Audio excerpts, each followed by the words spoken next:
today we're going to be talking about the 5 things that will improve your social media content. So this is good for realtors. This is good for mortgage brokers. This is good for small business people. Maybe someone who wants to start a podcast, even big businesses. Yeah, absolutely. I mean, that's why I wanted to talk about these couple things that can really improve content, because it's the one biggest question I get asked all the time. And the first one's actually kind of funny because every time I say it, people are like, come on, you're kidding me, right?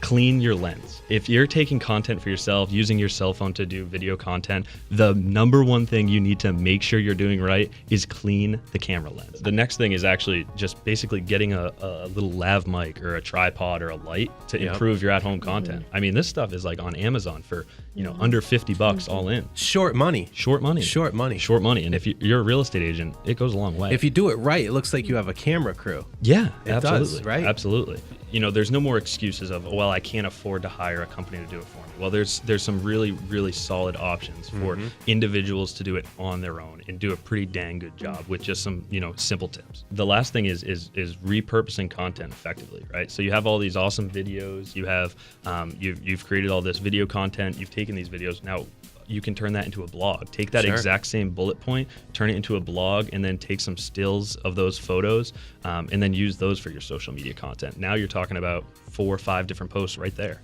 Taylor, how long should these be? Should this be 2-3 minutes, 4 minutes, 2 minutes? Yeah, so it depends on, it's all dependent upon the value. If you can, people will watch a 3-hour movie, right? If it's an extremely good movie. So we're talking about how much value are you able to provide to your viewers in exchange for their time. So the more value you're able to provide, the longer they're going to watch. So I always am hesitant to say, okay, you only have to keep it at 30 seconds, right? Because that's kind of typically what we're hearing now is keep it under a minute. But if you can provide really great value, you can go over a minute. That's fine. Sure. Do you think you should tell a story within that? Always. I think Patricia, you know storytelling better than anyone, and it's the same exact thing. Even though we are marketing on these social media platforms, we're talking to people. We're still, telling stories. We're still trying to convey to our audience like a message, and I think storytelling is the best way to do that. So if you can effectively storytell through video content, I mean, you're really going to be in business as far as social media goes. So you give a point and then you tell a story around it. Absolutely. Yeah. Typically, that's the best way to do it. But the last thing I cannot understate, and that is put yourself out there and actually do it.